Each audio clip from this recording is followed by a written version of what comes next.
नमस्कार, मी राहुल कुलकर्णी. देशाची आकडेवारी जर आपण पाहिली तर एज ग्रुप 18 ते 35 हा असा आहे की जो 50% जवळपास मतदार आहे. आणि मागची आकडेवारी 2014ची काढली तर असं दिसतं की 2 ते 3% तरुण मतदार हे जे फेन्सिंगवरती होते ते भाजपच्या बाजूनं झुकले आणि एक 90% स्ट्राईक रेट आपण ज्याला म्हणतो हिंदी हार्टलँडमध्ये तो भाजपला मिळाला. सुजात आंबेडकर आहेत माझ्याबरोबर. प्रकाश आंबेडकरची चर्चा आहे. पॉलिटिकल सायन्स तुम्ही केलं ना? पॉलिटिकल सायन्स आणि जर्नलिझम पण केलं. टाइम्स ऑफ इंडियामध्ये पण काम केलेलं आहे सुजात. जेव्हा असे यंग चॉप आपल्याला भेटतात ना तेव्हा तो सेन्स घ्यायला मला आवडतं. आणि आफताब आहे माझ्याबरोबर, आमचा नवीन सोलापूरचा प्रतिनिधी आहे. प्रकाश आंबेडकर हे सुशील कुमार शिंदे यांच्याच विरोधात का उभा राहत आहेत आणि मग किती मनधरणी केली काँग्रेसवाल्यांनी त्यांची तरी ते ऐकत नाही आहे. ते भाजपची बी टीम आहे आणि खरं म्हणजे भाजपने त्यांना खूप सारे पैसे दिलेत ना पैसे तुझ्या असे सगळे प्रश्न सांगतो ना. भाजपने पैसे दिलेत, भाजपने पैसे दिलेत, पण ते मोदींचे 15 लाख अजून आले नाहीत आमच्याकडे. अच्छा, तर मग ते आले की सांगतो भाजपने पैसे दिलेत की नाही दिलेत? ते 15 लाख मोदींनी सगळ्यांनाच कबूल केलेले, आम्हाला काय. जरा आज जरा इन्फॉर्मलच करूया आपण इंटरव्ह्यू. कारण मला सुजातशी याच्या म्हणजे ही मुलाखत सुरू करायच्या आधी जेव्हा मी बोललो तेव्हा मला असं लक्षात आलं की he does understand everything in depth Maharashtra politics. मुद्दा हा आहे की प्रकाश आंबेडकर हे असं का करतायत की जर काँग्रेसवाले आणि राष्ट्रवादी काँग्रेसवाले त्यांना एवढ्या सगळ्या म्हणजे जागा वगैरे देऊ इच्छित होते, तर मला विचाराल तर मी त्याचा असा अर्थ घेतो की जो तरुणाशी निगडीत आहे की जर भारताचा मतदार हा तरुण आहे इतक्या मोठ्या प्रमाणात आणि दोन्हीही विरोधी पक्षातल्या प्रस्थापित नेतृत्वाविषयी त्याची काही विशिष्ट अशी मतं आहेत हे जाणवत आहे. कारण तसं नसतं तर मग त्यांनी ह्या पक्षाकडं झुकायला हवं होतं. तर भविष्यातला आणि आताही असलेला जो पॉलिटिकल व्हॅक्यूम आहे विरोधी पक्षातला ती भरून काढण्याची त्यांना संधी आहे का प्रकाश आंबेडकरांना? जरा त्या परिप्रेक्ष्यामध्ये आपण बघूया. तर सुजातशी आपण बोलण्याच्या आधी सुजात, हे आता फायनल आहे ना की सोलापूरमधनं प्रकाश आंबेडकर? हो, there is no ambiguity at all. गेल्या 3 दिवसापासून लोकांना मी इकडे आल्यापासून तेच सांगतोय. त्याच्या बऱ्याच आधीपासून साताऱ्यांच्या सभेत आमचे वंचित बहुजन आघाडीचे ज्येष्ठ नेते लक्ष्मण माने यांनी केलेलं. ऑक्टोबरमध्ये आमचे उस्मानाबादचे उमेदवार अर्जुन दादा सलगर यांनी पण जाहीर केलेलं की बाळासाहेब सोलापूरमधनं लढणार आहेत. मला अजून कळलं नाही की ते मीडियाने ऑफिशियल पद्धतीने का नाही उचललं. आणि no, I did is interview आणि आम्हीच ते चालवलं पहिल्यांदा की बाळासाहेब हे अकोल्यामधनं लढत नाहीयेत. आय डोंट नो की वेदर ते अकोल्यात पण लढणार आहेत. अकोल्यात पण लढणार आहेत अशा कार्यकर्त्यांची तरी इच्छा आहे. कारण अकोल्याची जी बांधणी आणि तिकडचा जो ग्राउंड वर्क आहे तो महाराष्ट्रात सगळ्यात स्ट्रॉंग आहे. सो म्हणून तिकडच्या कार्यकर्त्यांची अशी इच्छा आहे की त्यांनी तिकडे लढावं. तर असं आहे ते. आणि मग सोलापूरच का? म्हणजे विशिष्ट असं काही गणित जुळतंय आपलं सगळं? सोलापूर ह्याच्यासाठी की मागच्या वर्षी 20 मेला वंचित बहुजन आघाडीची स्थापना झाली आणि ते इकडनं 70 किलोमीटर लांब जे पंढरपूर आहे तिकडेच झाली. त्याच्यानंतर 28 सप्टेंबरला वंचित बहुजन आघाडीचा सगळ्यात पहिला मोठा महाअधिवेशन घेण्यात आलं. ते सोलापुरात घेण्यात आलं आणि तेव्हापासून जे वंचित बहुजन आघाडी उभी करायला कार्यकर्त्यांनी ताकद लावली आणि त्यांनी स्वतःला झुकून दिलंय. ते सगळं बघून आणि कार्यकर्त्यांची इच्छा विनंती बघून आणि इकडचा खास करून जोश बघून हाचा निर्णय घेण्यात आलाय आणि विनंतीला हो म्हणून स्वीकारण्यात आली आहे. म्हणून दादा सोलापूर हे निश्चित झालं. ओके, पण मग ते स्वतः उमेदवारी केव्हा भरणार आणि किती दिवस असतील सोलापूरमध्ये? ते 25 तारखेला सोलापूरमध्ये उमेदवारीचा फॉर्म भरतील. 25 म्हणजे परवाच. आणि ते सोलापूरला किती दिवस असतील हा एक मोठा प्रश्न आहे. कारण त्यांच्यावर फक्त सोलापूर किंवा अकोला नाही तर अख्ख्या महाराष्ट्राची त्यांना फिरायलाच लागणार आहे आणि प्रत्येक उमेदवारासाठी त्यांना थोडा तरी वेळ द्यायलाच लागणार आहे. So time is our biggest enemy असं पण म्हणता येईल. आणि तितका वेळ मॅनेजमेंट आणि महाराष्ट्र हा बराच मोठा स्टेट आहे हे तुम्हाला पण माहिती आहे. 48 कॉन्स्टिट्युएन्सीज आहेत. त्या एका माणसाला फिजिकली कव्हर करणं कितपत शक्य आहे प्लस स्वतःची कॉन्स्टिट्युएन्सीमध्ये लक्ष देणं हे पण अवघड राहील. पण आम्ही ते मॅनेज करू. आणि दुसरी गोष्ट अशी की बाळासाहेबांना आज जे महाराष्ट्रावर फिरता येतंय आणि बाकीच्या कॉन्स्टिट्युएन्सीजमध्ये आणि बाकीच्या कॅन्डिडेट्सला जी मदत करता येते ती फक्त आणि फक्त सोलापूरच्या स्ट्रॉंग टीममुळे करता येते. आणि अकोल्यात फॉर्म भरणार ते केव्हा भरणार? ते मला नाही माहिती, म्हणजे एवढं त्याच्याबद्दल तरी नाही बोलणं झालं. तुम्ही चर्चा करताना घरामध्ये म्हणजे पॉलिटिकल चर्चा होते का घरामध्ये? हो, माझ्या इतकं पॉलिटिकल चर्चा कोणाच्याच घरात होत नसेल. पण आता मुद्दा असा आहे की मी, आई, बाबा आम्ही तिघं शेवटच्या वेळेस एका ठिकाणी कधी होतो हे मलाच आठवत नाही. आता होता एक महिना तरी झाला असेल, बहुतेक मुंबईच्याच सभेला. अच्छा. हा, तेव्हा त्याच्यानंतर बहुतेक तिघं एका ठिकाणी असं झालं नाही. सो ती एकीकडे तुम्ही सुजात एकीकडे आणि आई अकोल्यात आहे, बाबा महाराष्ट्रावर आहे, मी आता सध्या इकडे. प्रकाश आंबेडकर मागच्या वर्षभरामध्ये किती दौरे केलेले आहेत? ते चर्चा होते का म्हणजे कुठे कुठे? कारण जे मी काउंट विसरलो, मी खरंच काउंट विसरलो, इतके झालेत. म्हणजे सगळ्यात पहिले वंचित बहुजन आघाडीची स्थापना, त्याच्यानंतर महाराष्ट्राचा अख्खा एक चक्कर पिंजून काढली त्यांनी ते संवाद यात्रा करत. मग त्याच्यानंतर दुसऱ्यांदा महाराष्ट्र पिंजून काढला महाअधिवेशन आणि जाहीर सभा करत, आणि आता तिसऱ्यांदा इलेक्शनचा प्रचारात. तर हे काउंटलेस दौरे झालेत. एक प्रेक्षकांनी एक लक्षात घ्यायला हवं की सुजातचं वय वर्ष 24. तो पॉलिटिकल सायन्सचा विद्यार्थी आहे, त्यामुळं काही गांभीर्यानं आपण चर्चा करू शकतो सुजात बरोबर. सुजात, असं म्हणतात की राज ठाकरे सारखा नेता आहे की ज्यांच्या सभेला खूप गर्दी होते. सुरुवातीला त्यांचे 14 आमदार सुद्धा निवडून आले होते, पण ती गर्दी मतामध्ये कन्वर्ट नाही होत. म्हणजे 3.5% मतं मनसेची मागच्या वेळेची आपण जर काढली तर आहेत ते. पण प्रकाश आंबेडकरांच्या सभांना खूप गर्दी होते, पण एक सेन्स असा पण आहे की ती गर्दी मतामध्ये किती परावर्तित होईल.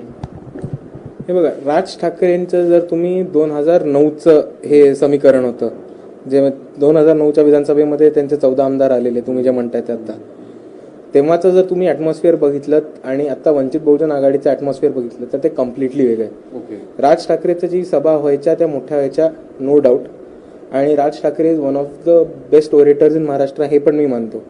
पण जर तुम्ही मनसेचं आणि वंचित बहुजन आघाडीचे पॉलिटिकल स्टँडिंग्स आणि पॉलिटिकल मॅच्युरिटी बघितली तर त्यात जमीन आसमानाचा फरक आहे. राज ठाकरे आणि त्या जे मनसेच्या स्टेजेसवरती भाषण व्हायचं ते जास्त करून शिव्यागाळ असायचं, आणि एका अर्थाने मी स्टँडअप कॉमेडी म्हणेन त्याला. आणि म्हणजे मी ह्याला उलट करेन, त्याला फेकेन, ह्याला मारू, त्याला मारू, हे हा तडीपार, भैया वापस जाओ, ये वापस जाओ, असंच होतं. आमचे हक्क, आमचे अधिकार, आमचं शिक्षण, स्टेट पॉलिसी, त्याच्यानंतर आम्ही स्टेट पॉलिसीमध्ये आल्यावर एज्युकेशनमध्ये इन्फ्लुएन्स किती करू, शिक्षणामध्ये किती पैसे टाकू, सिंचनावरती किती पैसे टाकू, रस्त्यांची कामं, ॲग्रिकल्चर, इरिगेशन, अशा मुद्द्यांवरती कधीच हात नाही टाकले. त्याच्यावर Raj Thackeray is basically doing a stand up comedy. Are you saying? नाही, Raj Thackeray is a serious politician nonetheless, पण त्याच्या भाषणांचा स्टॅन्सवरनं ते येतं. आणि दुसरी गोष्ट अशी की वंचित बहुजन आघाडी सगळ्यात मोठी आणि मोठी ताकद ही आहे की मोदी सरकारच्या 5 वर्षाच्या अन्यायानंतर बहुजन समाजावर, दलित समाजावर आणि मुसलमान समाजावर, हे आपण जे आता बहुजन वंचित घटक म्हणतो, ज्यांनी एकत्र येऊन वंचित बहुजन आघाडी स्थापन केली आहे, हे सगळे अतिशय संख्येने लहान समूह आहेत.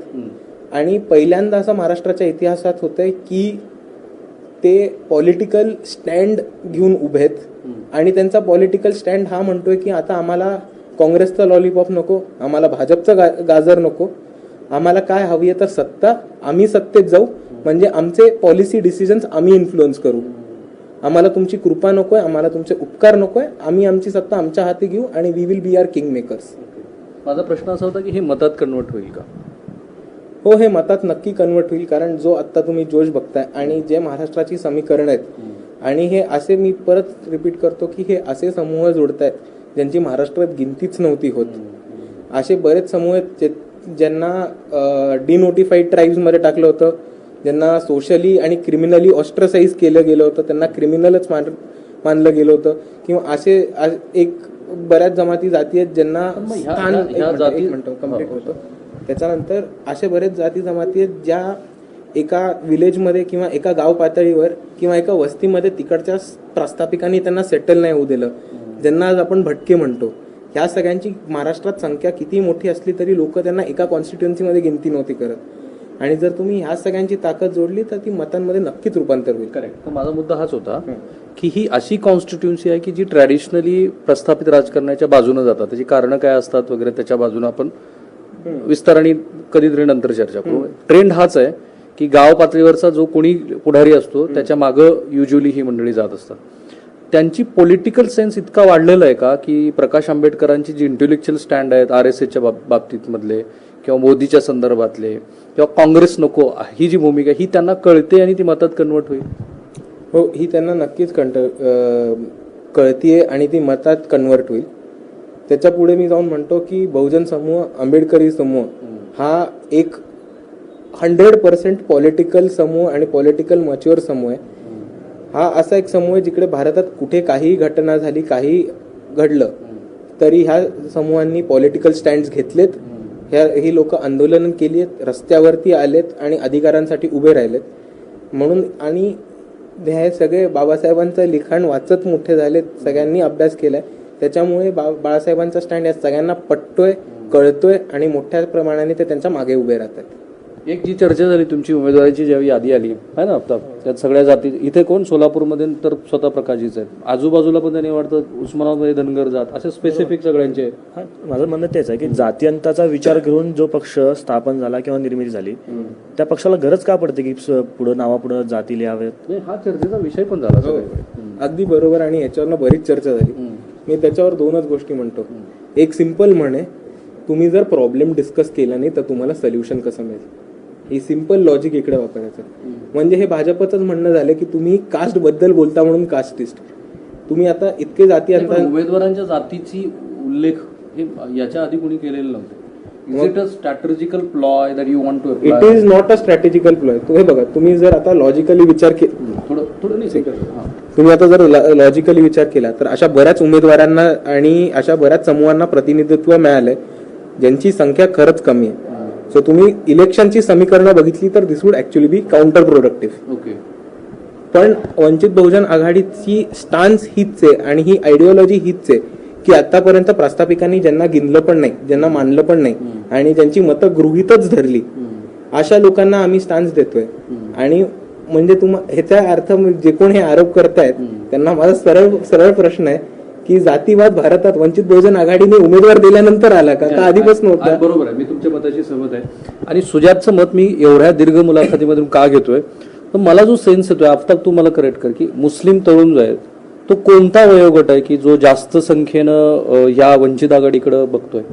वंचित आघाडीसोबत MIM असल्यामुळे सर थोडंसं याच्याकडे जास्त बघितलं जातं सध्या तरुणांकडून. वयोगट आपल्याला असं स्पेसिफिक मुस्लिम कम्युनिटीतला नवमतदार जे आहेत, जे जोशात असतात, खास करून असदुद्दीन ओवैसीचे जे भाषण आहेत त्या भाषणांना प्रभावित होणारे उमेदवार आहेत किंवा मतदार जे आहेत ते याच्याकडे जास्त पॉझिटिव्हकडे बघतायत. करेक्ट. मला एकूण असं दिसतं सध्या कॉलेजमध्ये जेव्हा फिरतोय आम्ही तेव्हा सगळं असाच वातावरण आहे की नवीन जे मतदार आहेत, जे 18 वर्षाच्या आत्ता पुढे नवीन पहिल्यांदा मतदान करणार ते जास्त पॉझिटिव्हली इकडे याच्याकडे बघतात. आणि मागच्या वेळेस जे MIMला जो विधानसभेत फायदा झाला होता तो कदाचित लोकसभेसाठी फायदा होऊ शकतो. करेक्ट. हाच आत्ताचा मुद्दा की हा जो विशिष्ट वयोगट आहे दलित समाजातला आणि मुस्लिम समाजातला, हा फार व्होकल आहे तुमच्या या वंचित आघाडीच्या बाबतीत. तर हे जाणवतं आपल्याला फील्डवरती फिरताना. आणि त्याच्या व्होकल असण्याची कारण काय दिसतं? हा जो आपण तरुण वर्ग म्हणतो तो अतिशय वोकल आहे. आणि हा जो तरुण वर्ग आहे, as Aftab rightly pointed out, हा आमचा सगळ्यात मोठा स्ट्रॉंग पॉइंट आहे. आणि ह्याच युवकांच्या जोरावर आणि जोशावर ही निवडणूकवरती आम्हाला अजून हिंमत मिळते लढायला. त्याच्याहून पुढे जाऊन सांगतो की जसं असाउद्दीन साहेबांची भाषणं असतील आणि जशी बाळासाहेबांची भाषणं लोकांना अपील होतात, त्यांना हे पण मुद्दे कळतात की आता आम्ही बऱ्याच लोकांना सहन केले, बऱ्याच लोकांना संधी दिली आहे आणि ह्यावेळेस काही करायचं असलं तर सत्ता आपल्याला आपल्या हाती घ्यायला लागेल. आणि त्याच्यासाठी तरुण हा जोराने उठलाय. आणि इकडचा तरुण, ह्या तरुणामध्ये आजचं जे तरुण आहे यांना सोशल मीडिया कळतं, यांना इंटरनॅशनल पॉलिटिक्स कळतं, यांना मार्केट काय असतं ते कळतं, यांना इकॉनॉमिक्स कळतं, यांना पॉलिटिक्स कळतं. हा हायली एज्युकेटेड आहे.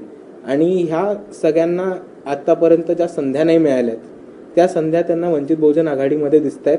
आणि त्या ऑपॉर्च्युनिटीजसाठी आणि त्यांना to do what is right ह्याच्यासाठी ते आमच्या मागे उभे राहतात. So how you are dealing with them? By using WhatsApp post, tweeting something? Social media, Twitter, Facebook, Instagram, WhatsApp, YouTube हे तर प्रत्येकाच्या तरुणाच्या फोनवरती असतात. तरुणाच्या काय, तुम्हाला आता 50 वर्षाच्या पुढच्या पण फोनवरती दिसेल. तर सोशल मीडिया हा एक स्ट्रॉंग माध्यम आहे. 2014 मध्ये मोदींनी 2009 मध्ये बाराक तर आफताबनी जो मुद्दा मांडला तोच की 25 आय थिंक 19 ते 35 हा जो वयोगट आहे ना तो जरा मला फार वोकल दिसतो. मग तो मुस्लिम समाजातला असेल, दलित समाजातला आहे. सो सुजात, माझा हाच मुद्दा होता की ह्याच्यासाठी काही वेगळी स्ट्रॅटर्जी आहे का? बाकी सगळ्याच पक्षांनी त्यांचे IT सेल केलेले आहेत आणि काँग्रेस सुद्धा खरं तर मागं नाही येतात. तर जसं मी म्हटलं, हा 19 ते 35 वर्षाचा जो वयोगट आहे हा आतापर्यंतच्या पॉलिटिक्सनी बोर झालाय, कंटाळलाय, थकलाय. या बीजेपी, काँग्रेस, राष्ट्रवादी आणि शिवसेनेच्या आतापर्यंतच्या अतिशय रटाळ पॉलिटिक्सनी त्यांना खरंच कंटाळा आलाय आणि आता त्यांना जर जे नवीन ऑपॉर्च्युनिटी दिसत आहेत ते त्याच्यामध्ये उभे राहतात. आमची एक स्ट्रॉंग IT सेल आहे ज्याच्यामधनं post, return, graphic, video, Twitter polls आणि जिफ्स आणि अजून बऱ्याच साऱ्या मल्टीमीडिया माध्यमातून आमचे पोस्ट निघतायत, कंटेंट जनरेशन होत आहे. किती जणांची टीम आहे ती? एक 10 ते 15 लोकांची टीम डेडिकेटेडली चालू आहे. मुंबईत बसून काम करते. ते मी तुम्हाला डिस्क्लोज नाही करणार, पण पुढे जाऊन मी इतकं सांगतो की आमचा सगळ्यात स्ट्रॉंग पॉइंट म्हणजे आमचा प्रत्येक वोटर हा एक साधारण वोटर नाहीये, तर तो एक ऍक्टिव्हिस्ट आहे. आफ्ताब इकडे आहे, तो तुम्हाला नीट सांगू शकेल की आता कुठलीही पोस्ट असली किंवा कुठली काही असलं तरी आता सोशल मीडियावरती प्रत्येक ठिकाणी गेलं तर तुम्हाला सगळीकडे वंचित बहुजन आघाडीच दिसेल. आणि त्याचं कारण हे नाही की आमचे IT सेल खूप स्ट्रॉंग आहे किंवा आम्ही 4000 लोक गुडगावमध्ये एक IT सेलची बिल्डिंग हायर करून तिकडे ट्रेंड करा, दिवसभर मोदी हर हर मोदी, घर घर मोदी ट्रेंड करायला बसवलंय किंवा असं काही आम्ही केलं नाहीये. किंवा चौकीदार ही चोर हे रात्रभर एक 60-70 वेगवेगळ्या ठिकाणी अजून एक 100-150 लोकांची पैसे देऊन बसवलेली टीम नाहीये की रात्रभर सगळे नुसते वेड्यासारखे चौकीदारी चोरे नुसते ट्विट करत बसतील. आमचं काय होतंय की आमचा प्रत्येक वोटर हा ऍक्टिव्हिस्ट आहे. त्याच्यामुळे प्रत्येक माणूस स्वतःचं मत, जसं तुम्ही म्हटलात तसं वोकली मांडतोय. प्रत्येक माणूस स्वतःचा आयडेंटिटी घेऊन सोशल मीडियावरती पुढे येतोय. आणि सगळ्यात महत्वाचं जे वंचित बहुजन आघाडीच्या भूमिकेने झालंय इज या डेमोक्रेसीची सगळ्यात मोठी ताकद उभी केली. या डेमोक्रेसीची सगळ्यात मोठी ताकद उभी केली आहे ते इज एका तरुण वोटरला पॉलिटिसाइज केलं आणि त्यांना पॉलिटिकल स्टँड दिलाय. सो ह्याच्यामुळे नुसतंच वंचित बहुजन आघाडी सोशल मीडियावर स्ट्रॉंग नाही तर तुमची डेमोक्रेसी पुढे फर्दर स्ट्रेंथन होते. एक मुद्दा येतो तो म्हणजे तुमच्या पक्षाचा फंडिंगचा. बरेच जण असं म्हणतात की ही भाजपची बी टीम आहे, भाजपच ह्याला फंडिंग करत आहे. खरं तर हा राजकीय प्रचाराचाही भाग आहे, पण मुळामध्ये प्रकाश आंबेडकरांच्या पक्षाला फंडिंग होतंय कुठून आणि ते किती आहे? म्हणजे आपण कॅल्क्युलेट केलं असेल तर, समजा देणगी या माध्यमातून येत असेल तर. हे बघा, फायनल काउंट तरी माझ्याकडे नाहीये. जेव्हा ट्रेजरी, फायनान्सेस, हे बघा मी आर्ट्सचा स्टुडंट आहे, माझं गणित खूप कच्चं आहे, मी या गोष्टींपासून जरासा दूर राहतो. आणि आमच्याकडे बरेच केपेबल लोक आहेत जे ते हँडल करतात, ज्यांचं कॅल्क्युलेशन्स आणि मनी आणि फायनान्सेस हा त्यांचा आणि इकॉनॉमिक्स हा त्यांचा स्ट्रॉंग पॉईंट आहे. पण जर तुम्ही बघितलं तर चंद्रपूरच्या सभेत अगदी लोकांनी, काही महिलांनी स्वतःचं मंगळसूत्र काढून बाळासाहेबांना दिलं आणि म्हटलं की तुम्ही बाबासाहेबांचं काम करता, तुम्ही बाबासाहेबांची चळवळ पुढे नेताय, हे आमचं योगदान. बऱ्याच ठिकाणी बरेच सभेत अतिशय 5 ते 6 वर्षाच्या पोरांनी येऊन स्वतःचे 10-10, 15-15 रुपये पिगी बँकमधनं चॉकलेट व कॅन्डीसाठी ठेवलेले पैसे दिले. How much amount you generated so फार? मी तुम्हाला सांगितलं, I don't have a final count. पण माझं नुसतं पुढे जाऊन एवढंच, माझं लोक स्वतःहून देणग्या देत आहेत.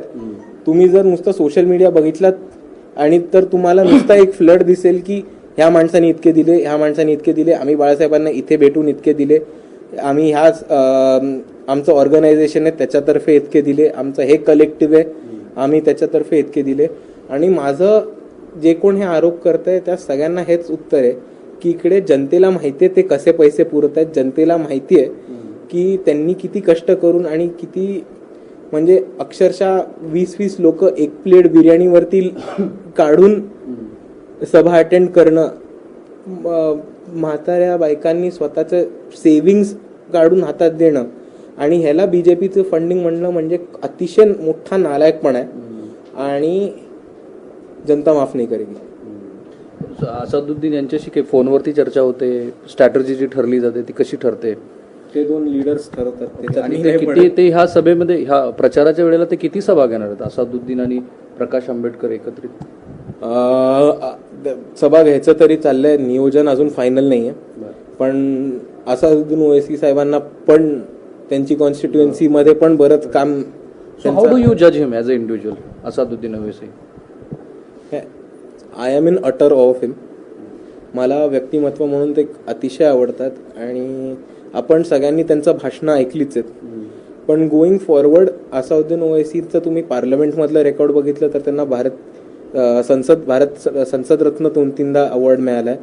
त्याच्याहून पुढे जाऊन he is one of the finest orators आपल्याकडे जे आहेत, बॅरिस्टर आहेत. आणि ते जे एक मांडणी करतात अबाउट बहुजन, मुस्लिम आणि आंबेडकरवाद, ती मांडणी अजून मी कुठल्याच मुस्लिम नेत्याकडनं इतक्या प्रोफाऊंडली आणि इतक्या क्लिअरली केली नाही आहे. आणि त्यांचं जे, आणि दुसरी गोष्ट अशी सगळ्यात महत्त्वाची की मला सगळ्यात जास्त असादुद्दीन ओवैसींचं सगळ्यात कुठे भावलं इज 2014 आपण सगळे बघतोय की बहुजन, दलित आणि मुसलमान या समूहांवरती काय अत्याचार होतोय आणि भाजप सरकार आणि RSSनी कसे कसे दंगे फसवे करायचा ट्राय केलंय, अट्रॉसिटीज करायचा ट्राय केलंय, अट्रॉसिटीचा कायदा काढायचा ट्राय केलाय, त्याच्यानंतर संविधान डायल्यूट करायचं ट्राय केलंय आणि बरेच म्हणजे जुनेद अखलाक, मोहम्मद अखलाक, आसिफा बानो, त्याच्यानंतर दलितांवरती अत्याचारांचे किस्से सांगायचे झाले तर उना, रोहित वेमुला, भीमा कोरेगाव. असादुद्दीन ओवैसी आल्यानंतर वंदे मातरमचा मुद्दा येतो. त्याच्यानंतर त्यांच्या पक्षाची काही भूमिका आहे, मराठवाडा मुक्ती संग्रामाच्या कार्यक्रमाला ते उपस्थित राहत नाहीत.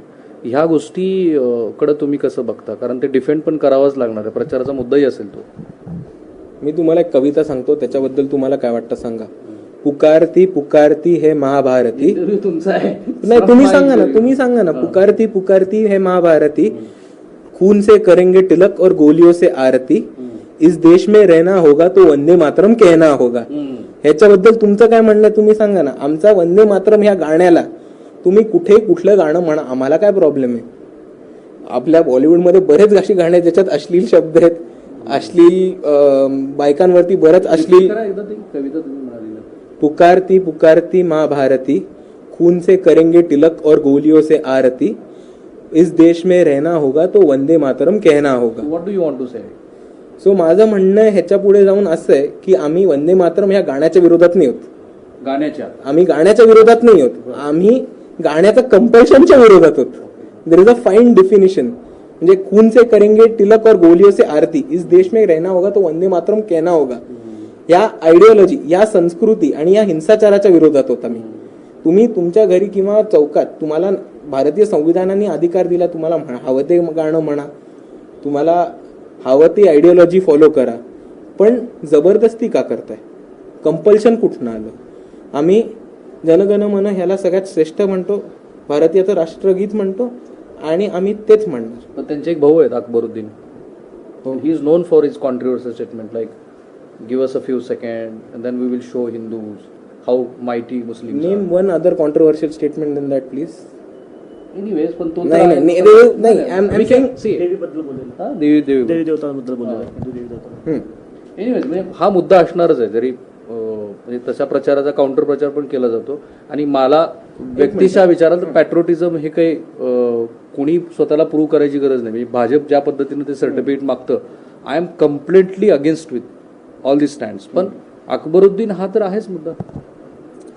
हो, पण अकबरुद्दीन सगळ्यांना खटकतो. मला एक कळत नाही, तिकडे युपीचा चीफ मिनिस्टर का नाही कोणाला खटकत? अकबरुद्दीन नाही, माझं म्हणणं वेगळं आहे. जर नाही is not going to be equally right. Two wrong is not going to be equally right, I agree. But if you can tolerate extremism on one end, जर तुमचा चीफ मिनिस्टर अशी भूमिका घेत असेल की मूल्यांना कापून टाका, खून करा, जर कोणी लव जिहाद करताना सापडलं किंवा लव जिहाद मध्ये असेल कोणी, तुमच्या हिंदू बहिणींबरोबर कुठला मुसलमान मुलगा सापडला तर त्याला मारून टाका. ह्या प्रकारचं जे एक्स्ट्रीमिझम आलंय त्याच्यामुळे एक कॉन्ट्रोवर्शियल पेक्षा एक रेसिप्रोकल काउंटर आयडेंटिटी फॉर्मेशन होतं. आपण जर आयडेंटिटी पॉलिटिक्स बघितलं तर जर तुम्ही एका ठिकाणी एक पर्टिक्युलर आयडेंटिटी खूप स्ट्रॉंग कन्सॉलिडेट झाली, जर ते सेक्युलरिझमचं वातावरण उतरलं, जर ते धर्मनिरपेक्षतेचं वातावरण जर नाही राहिलं आणि एक डॉमिनंट कम्युनिटी स्वतःचं रिलिजन, स्वतःचे कल्चर, स्वतःची संस्कृती दुसऱ्यावरती राबवायला लागली आणि त्यांची आयडेंटिटी संपायला लागली, तर आयडेंटिटी पॉलिटिक्सचं हेच लॉजिक आहे की the other community will get stronger in its own identity. ते त्यांचं आयडेंटिटी अजून स्ट्रॉंग करतील. आणि तुम्हाला हेच समजायला पाहिजे, न्यूनगंडामध्ये आक्रमकता येते असं तुम्हाला म्हणायचं आहे. न्यूनगंडामध्ये इन द सेन्स आपण मायनॉरिटीमध्ये आहोत आणि मग आपण रिटॅलिएट करायला पाहिजे आक्रमकपणे, अशा अर्थाचं तुमचं ते काउंटर. जर तुम्हाला दर 2 दिवसानंतर एक लिंचिंग दिसत असेल, जर तुम्हाला एका प्रत्येक ठिकाणी मुसलमानांना ऑस्ट्रेसाइज करताना दिसत असेल, जर मुसलमानांमध्ये मोदी आल्यानंतर 2002 दंगलीची जी भीती होती ती परत अख्ख्या भारतात ते वातावरण होताना दिसत असेल, जर योगी आदित्यनाथ सारखा माणूस एका प्रांताचा चीफ मिनिस्टर बनत असेल, तर ही मुसलमानांमध्ये एक खूप खूप मोठी भीती निर्माण करते. आणि हे आयडेंटिटी पॉलिटिक्स त्याचंच रिझल्ट आहे हे मी मानतो.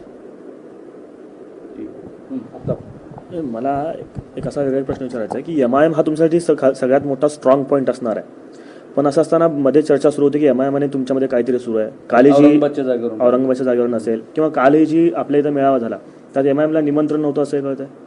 कुठला मेळावा?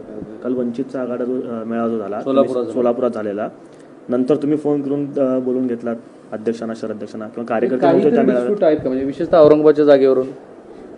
नाही, there are no disputes at the moment. It has been resolved. There were no dispute. आतमधनं थोडी होते, they have been completely resolved.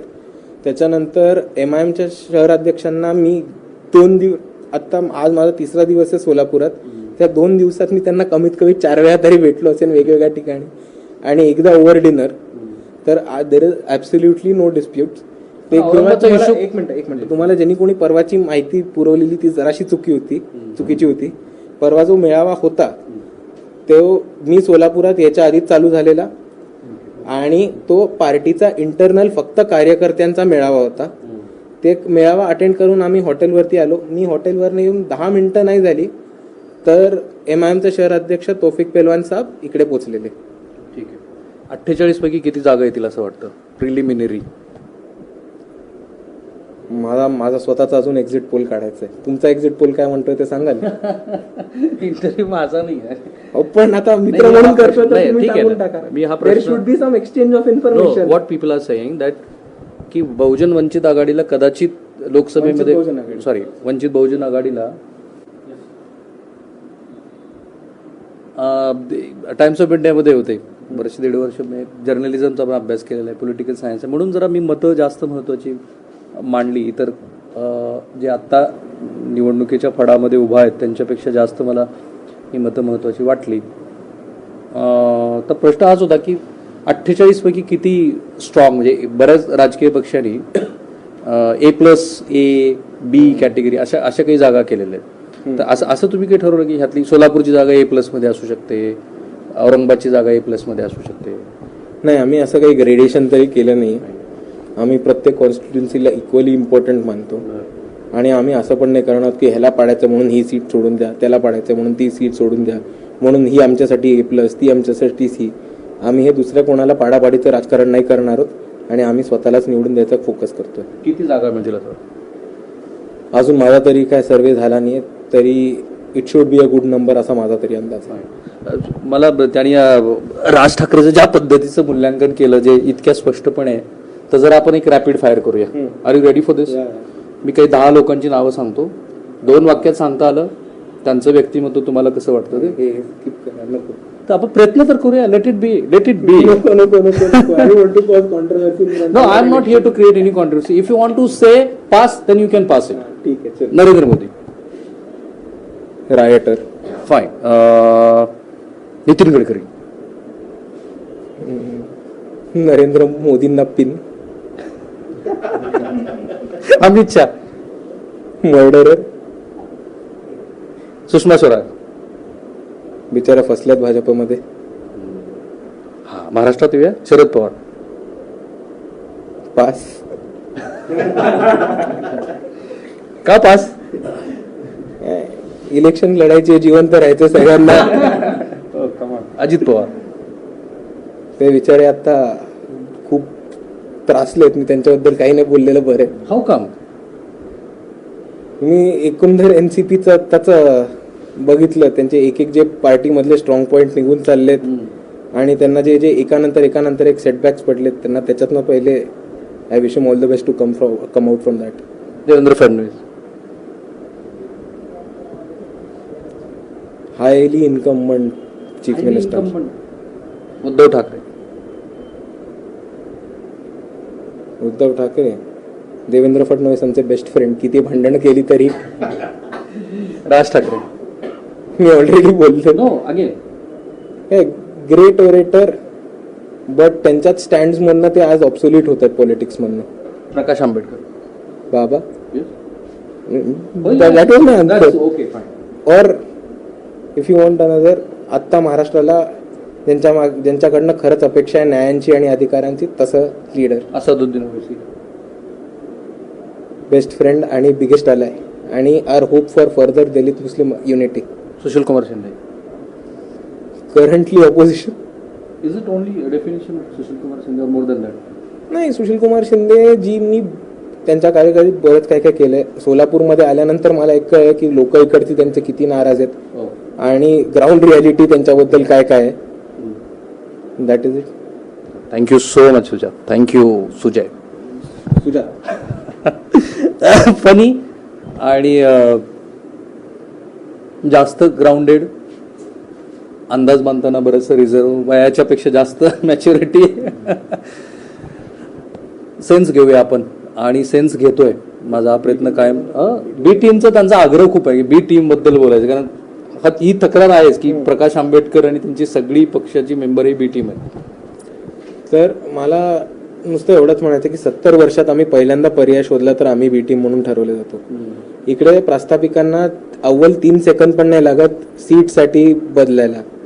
त्याच्यानंतर मी काँग्रेस आणि वंचित बहुजन आघाडीची युती व्हावी अशी सगळ्यांची इच्छा होती. त्याच्यात आम्ही पण खूप मोठ्या संख्येने होतो. पण काँग्रेसचा हा जो आरोप होता की ह्यांनी आम्हाला सिरियसलीच घेतलं नाही, हा अतिशय चुकीचा आरोप आहे. त्याच्यानंतर मी असं मानतो की जर ही युती सिरियसली हवी होती तर दोन्ही पक्षांच्या लिडर्सनी येऊन एकमेकांना भेटायला हवं होतं. And since Maharashtra is the second largest. पण तसे प्रयत्न झाले असतील ना? नाही झाले ना, मी सांगतो ना. ओके. त्याच्यानंतर दुसरी गोष्ट, काँग्रेसकडनं सिनियर कोणी आलंच नाही का? सिनियर म्हणजे मी नॅशनल लीडर्स म्हणतोय, मी local state level. But Ashok Chavan और राधाकृष्ण विखे पाटील हे स्वतःचे आलेले की तुम्ही काँग्रेस बरोबर या म्हणायला. ते स्वतःच्या पोराला पटवू नाही शकले की तू काँग्रेस बरोबर राहा ना बाबा. सो एनसीपी कडनं छगन भुजबळ आलेले. पण आमचं एवढंच म्हणणं आहे की तुम्ही तुमच्या सेकंडरी लिडरशिपला पाठवून म्हणताय काय, are these the decision makers in national policy? So you feel offended basically? We don't feel offended. We are saying की असं कोणताही पाठवायचे निर्णय घेईल. आता आपण लोक चर्चा करतोय, मी तुम्हाला काहीतरी म्हटलं, तुम्ही विचार केलात, मला उत्तर दिलं, त्याच्यावर मी विचार केला, मी तुम्हाला उत्तर दिलं, अशी चर्चा होते. ह्याला डिस्कशन म्हणतो. पण जर तुम्ही प्रत्येक प्रश्नाला, आता इंटरव्ह्यू मध्ये मी म्हटलं थांबा हायकमांडला फोन करून उत्तर देतो, हायकमांडला फोन करून उत्तर देतो, तर त्याला तुम्ही डिस्कशन म्हणाल? जो आमच्या मीटिंग झाल्या, माझ्या आठवणीप्रमाणे 3 ते 4 मीटिंग झाल्या. जेव्हा काय प्रपोजल येत होते? प्रपोजल ह्यांचे कधीही काँग्रेसनी कितीही माध्यमांमधनं 6 सीट सोडू, 8 सीट सोडू, अकोला सोडू केलं तरी रिटर्न वरती कधीही प्रपोजल आलं नाही आमच्याकडे. So how many seat actually they offered? They never went beyond 2 or 3. आणि दुसरी गोष्ट अशी की जर ते म्हणत असतील की आम्ही प्रकाश आंबेडकरांसाठी 6 सीट सोडल्या किंवा 8 सीट सोडल्या, तर मी त्यांनी तेव्हाच जाहीर करायचं होतं की कुठल्या कुठल्या सोडतो, म्हणजे लोकांसमोर तो खरा आकडा की नाही कळलं असतं.